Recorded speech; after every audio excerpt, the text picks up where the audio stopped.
Kita baca bahwa Alkitab berkata, ketika seseorang mati, rohnya kembali kemana? Rohnya kembali ke Tuhan. Nah, ternyata ada yang lebih daripada hanya nafasnya saja yang kembali ke Tuhan. Karena ada orang berkata, oh, Anda berkata roh itu adalah nafas. Jadi saat seseorang menghembuskan nafas terakhir, Tuhan ambil nafas itu dan menyimpannya di surga? Tidak, yang mereka katakan itu bukan kebenaran. Faktanya adalah, roh itu lebih dari sekadar nafas. Roh adalah catatan identitas diri manusia itu yang dicatat di dalam kitab Tuhan. Saya akan memberikan beberapa contoh Alkitabiah dan setelah itu kita akan menyusunnya menjadi satu. Simak Lukas 8 ayat 52-56, ini adalah kisah tentang dibangkitkannya anak perempuan Yairus. Dan saya mau Anda memperhatikan kisah yang sangat menarik ini. Di sini Yesus akan membangkitkan anak perempuan itu. Dikatakan, semua orang menangis dan meratapi anak itu. Tapi Yesus berkata, jangan menangis. Ia tidak mati, tetapi, apa? Tetapi tidur. Mereka menertawakan dia, karena mereka tahu bahwa anak itu telah mati. Tapi Yesus menyuruh mereka semua keluar, memegang tangan anak itu dan berseru, katanya, hai anak perempuan, bangunlah. Nah, dengarkan baik-baik, walaupun hurufnya besar-besar, saya bisa salah baca, jadi Anda harus koreksi saya jika salah. Maka kembalilah roh itu. Terima kasih banyak, tidak dikatakan kembalilah roh itu, tetapi apa? Roh anak perempuan itu kembalilah. Dan seketika itu juga ia bangkit berdiri. Lalu Yesus menyuruh mereka memberi anak itu makan. Coba saya tanya, menurut Anda apakah pada waktu anak perempuan kecil ini bangkit, dia mengenali orang tuanya? Menurut Anda apakah dia ingat peristiwa yang terakhir dalam hidupnya? Alkitab memberi kita kesan bahwa dia lapar saat dia mati. Karena hal pertama yang dikatakan Yesus adalah, berilah dia makan. Dengan kata lain, apa maksudnya ketika dikatakan, kembalilah roh anak perempuan itu kepadanya? Apakah Tuhan mengembalikan kepadanya hanya nafasnya? Atau Tuhan mengembalikan identitasnya siapa dirinya ketika dia masih hidup? Tuhan kembalikan kepadanya siapa dirinya ketika dia masih hidup. Dengan kata lain roh kita menjadi kepribadian. Nah, bukan maksudnya bahwa roh itu hidup atau gentayangan. Tapi entah bagaimana Tuhan menyimpan catatan itu dengan suatu teknologi yang jauh melampaui kemampuan pemahaman kita. Dan ketika seseorang mati, dan Tuhan membangkitkan orang itu, dia mengambil catatan kehidupan itu dan dia memasukkannya kembali pada orang itu. Dan memberikan nafas hidup kepada orang itu dan orang itu melanjutkan hidupnya dari titik terakhir ketika dia mati. Apakah Anda paham atau tidak? Itu sebabnya dikatakan, rohnya. Bukan sembarang roh, bukan hanya suatu roh, bukan cuma nafasnya, tetapi roh anak perempuan itu. Sekarang perhatikan contoh lain dalam Alkitab. Kisah Para Rasul 7 ayat 57-60. Ini mengenai perajaman Stefanus. Kisah Para Rasul 7 ayat 57-60. Dikatakan, maka berteriak-teriaklah mereka dan sambil menutup telinga serentak menyerbu dia. Mereka menyeret dia keluar kota, lalu melemparinya dengan batu. Dan saksi-saksi meletakkan jubah mereka di kaki seorang muda yang bernama Saulus. Lalu melemparinya dengan batu. Sedang mereka melemparinya dengan batu, Stefanus berdoa, katanya, ya Tuhan Yesus, terimalah roh itu. Terima kasih banyak, tidak dikatakan, terimalah roh. Tapi dikatakan, terimalah rohku.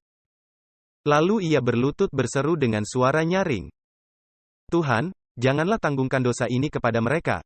Dan saya suka dengan istilah ini. Dan dengan perkataan itu tidurlah ia. Anda tahu, bisa saja ini ditulis matilah dia, oh, tapi kedengarannya begitu mengerikan, matilah dia. Dia tidur. Anda tahu, kematian hanyalah tidur yang sedikit lebih lama daripada tidur kita di malam hari.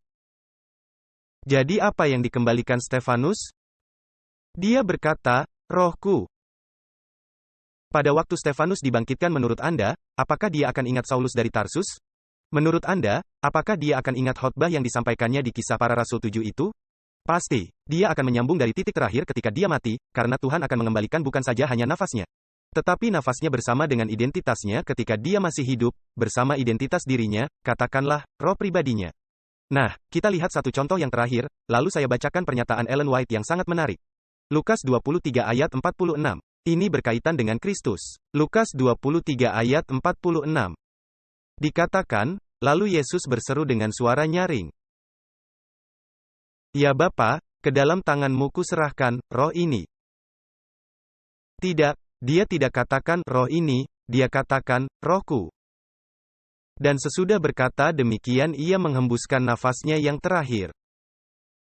Jadi, apa yang diserahkan Yesus kepada Bapanya?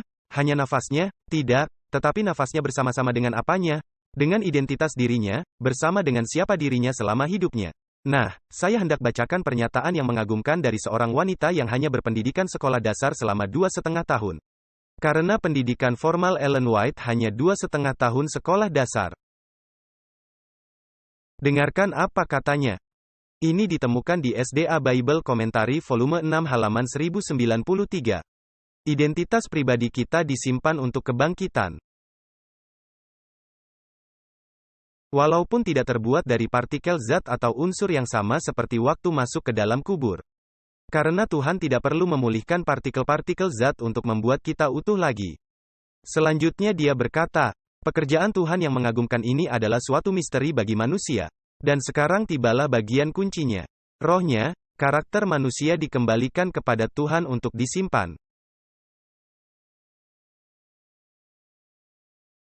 Apakah yang disimpan Tuhan hanyalah nafas kita? Tidak. Tuhan menyimpan apa? Karakter kita yaitu catatan hidup kita. Identitas diri kita, siapa diri kita sewaktu kita hidup. Jadi dia berkata, rohnya, karakter manusia, dikembalikan kepada Tuhan untuk disimpan. Pada saat kebangkitan, setiap manusia akan punya karakternya sendiri kembali. Nah, mari saya berikan ilustrasi apa maksudnya ini. Misalkan kita memiliki video kamera dan kita merekam acara-acara keluarga. Lalu kamera itu dimatikan dan selama 10 tahun tidak dipakai, kamera itu disimpan saja di dalam lemari. Setelah 10 tahun, kita keluarkan. Dan Anda memutuskan hendak merekam lagi beberapa rekaman video keluarga. Maka kita hidupkan video kamera itu dan kita mulai merekam. Coba saya tanya, pada waktu kita menonton rekaman videonya, apakah terdapat tanda bahwa ada jeda waktu antara saat kamera itu dimatikan dengan saat kamera itu merekam lagi? Sama sekali tidak ada. Kamera itu dimatikan selama 10 tahun. Katakanlah, kamera itu tidak ada riwayat rekamannya selama 10 tahun itu. Itu dilanjutkan lagi di saat kapan? Pada titik di mana itu dimatikan. Demikian halnya dengan hidup kita. Jadi, selama kita hidup, video kamera itu merekam. Dengan kata lain, Tuhan sedang merekam hidup kita. Ketika kita mati, apa yang terjadi? Video kamera itu tidak bekerja. Apa yang terjadi pada saat kebangkitan? Saat kebangkitan video kamera itu mulai berputar lagi. Apa yang terjadi di antara waktu itu, selama antara saat kamera itu mati dan saat kamera itu dinyalakan lagi? Umat Tuhan itu sedang tidur. Orang itu sama sekali tidak ada riwayatnya karena bagaimana keadaan orang itu? Karena orang itu mati, atau orang itu sedang tidur. Apakah Anda bisa paham atau tidak? Nah, mari kita baca Ayub 19 ayat 25-27. Ini adalah kutipan yang sangat menarik. Di sini Ayub berbicara tentang pengalamannya sendiri. Ayub 19 ayat 25-27. Ini adalah salah satu momen ketika dia menyatakan iman yang besar di tengah-tengah penderitaannya. Dia berkata, tetapi aku tahu, penebusku hidup, dan akhirnya ia akan berdiri di atas bumi. Juga sesudah kulit tubuhku hancur, dengan kata lain setelah tubuhku rusak. Nah, perhatikan istilahnya. Sesudah kulit tubuhku hancur, namun dalam dagingku aku akan melihat Allah. Aku sendiri yang akan melihatnya dengan mataku sendiri. Akulah, dan bukan orang lain. Jadi bukan orang lain yang melihat Yesus pada waktu dia datang. Karena Ayub berkata, aku dan bukan orang lain. Apa yang sesungguhnya dikatakan Ayub? Dia berkata, pada waktu aku bangkit, aku akan jadi apa? Aku akan tetap adalah Ayub. Diriku sendiri setelah kulit tubuhku rusak aku akan melihat apa? Dengan mataku sendiri dan bukan mata orang lain. Dengan kata lain, aku tidak akan menjadi orang lain, aku. Apa? Aku tetap orang yang sama. Nah, saya berikan suatu contoh dari pengalaman orang-orang jahat di luar kota suci setelah masa 1000 tahun. Bagaimana kebangkitan orang-orang jahat itu? Jadi orang-orang benar? Tidak, mereka bangkit tetap jahat. Dengarkan pernyataan yang lain dari Grid Kontroversi halaman 664, pernyataan yang mengagumkan. Grid Kontroversi halaman 664. Di sini dia merujuk orang-orang jahat yang berada di luar kota suci setelah milenium. Dia berkata, ada raja-raja dan jenderal-jenderal yang menaklukkan bangsa-bangsa. Orang-orang perkasa yang tidak pernah kalah perang. Pejuang-pejuang angkuh dan penuh ambisi. Yang derap langkahnya telah membuat kerajaan-kerajaan gentar. Nah, dengarkan ini, dalam kematian, mereka tidak mengalami perubahan. Dengarkan baik-baik sekarang. Pada waktu mereka bangkit dari kubur, mereka melanjutkan, apa maksudnya, melanjutkan? Artinya mereka menyalakan lagi video kamera yang sudah mati ketika mereka mati. Mereka melanjutkan alur pikiran mereka tepat saat itu berhenti.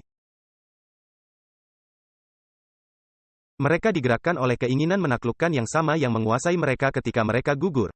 Jadi sewaktu orang-orang jahat bangkit, apakah mereka akan bangkit sebagai orang-orang jahat? Apakah mereka melanjutkan di mana mereka berhenti? Apakah mereka tetap sama memberontaknya? Jadi apakah yang akan dikembalikan kepada mereka oleh Yesus? Hanya nafas hidup? Tidak. Yesus akan mengembalikan kepada mereka nafas hidup. Bersama catatan hidup mereka yang mereka miliki ketika masih hidup. Yaitu roh mereka. Bukan hanya nafas hidup. Catatan hidup itulah yang dimasukkan kembali ke orang itu bersama nafas hidupnya. Apakah sudah jelas dalam pikiran Anda? Ini sangat penting. Kebanyakan orang Advent beranggapan seperti ini. Bahwa roh itulah yang kembali kepada Tuhan adalah nafas hidup. Itu bagus. Tetapi itu belum keseluruhan gambarannya. Gambaran lengkapnya adalah pada waktu kita mati, Tuhan di surga menutup kitab kita.